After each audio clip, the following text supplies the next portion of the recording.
रामधारी सिंह दिनकर जी का उन्होंने एक किताब लिखी है रश्मि रथी। उसका जो सर्ग 3 है उसमें वो बताते हैं जब श्री कृष्ण जाते हैं शांति दूत बनकर दुर्योधन के पास, तो दुर्योधन उनको बांधने के लिए जब आगे बढ़ता है तो उसी पे उन्होंने एक पूरा सर्ग 3 जो लिखा है उसी पे लिखा है। तो उसमें एक लाइन है बहुत बढ़िया कि जब नाश मनुष्य पर छाता है पहले विवेक मर जाता है।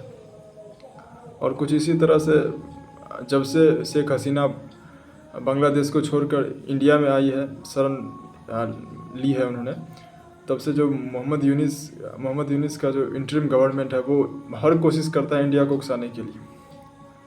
और जब पहलगाम अटैक हुआ उसके बाद फिर एक बांग्लादेश के जो रिटायर्ड मेजर जनरल है कोई, उसने कहा कि जब इंडिया पाकिस्तान पर रिटेलिएशन करने ही वाला था, तो जब इंडिया पाकिस्तान पर रिटेलिएट करेगा तब हम इंडिया के जो नॉर्थ ईस्टर्न स्टेट है, जो 7 सिस्टर्स हैं, उसको हम कब्जा कर लेंगे। लेकिन जब उन्होंने देखा कि ऑपरेशन सिंदूर में क्या हुआ, लोगों को रात में सूरज दिखाई देने लगा पाकिस्तानियों को, तो फिर कुछ सहम गए वो लोग बांग्लादेशी, जो मोहम्मद यूनिस की जो इंटरिम गवर्नमेंट है। लेकिन फिर से अब अपनी क्या कहते हैं वो षड्यंत्र करना शुरू कर दिया। तो इसी को देखते हुए जो इंडिया में मिनिस्ट्री ऑफ कॉमर्स है उसमें एक पार्ट है director general of foreign trade DGFT, उन्होंने एक नया नोटिफिकेशन जारी किया है जिसमें कि सिर्फ रेडीमेड गारमेंट्स इंडिया में अलाउ होगा।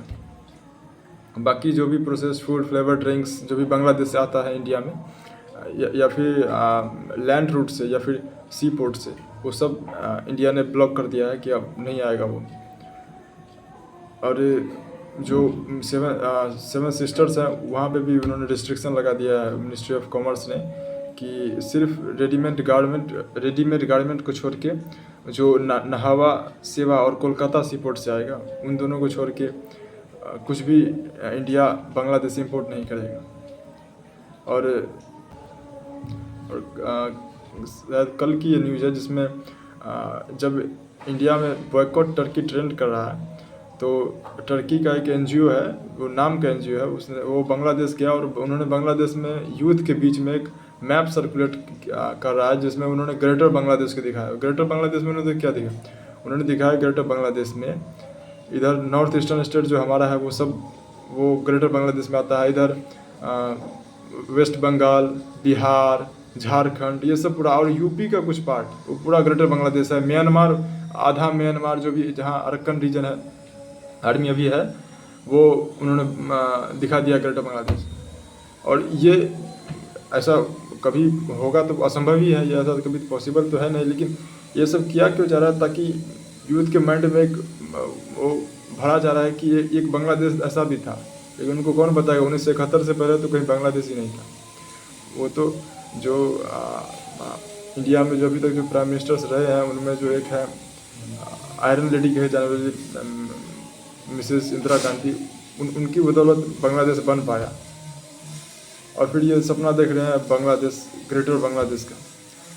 और इसमें एक बात और ये, वो उन जो ग्रेटर बांग्लादेश है उसको कहते हैं सल्तनत बांग्लादेश, जिसका कोई नाम ही नहीं है, ना ही हिस्ट्री में ना कहीं कुछ। 1971 से पहले तो बांग्लादेश से कहीं वजूद ही नहीं था।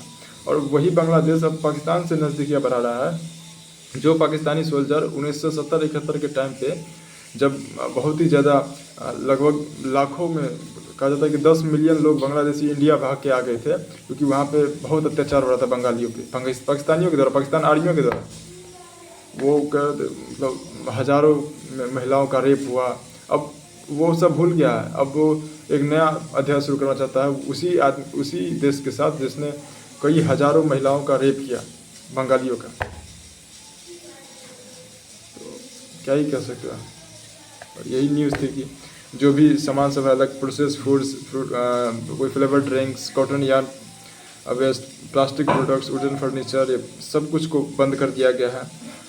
जो भी असम, मेघालय, त्रिपुरा, मिजोरम से जो भी सब आता था इंडिया में, उन सबको पे रिस्ट्रिक्शन लगा दिया गया। Thank you very much.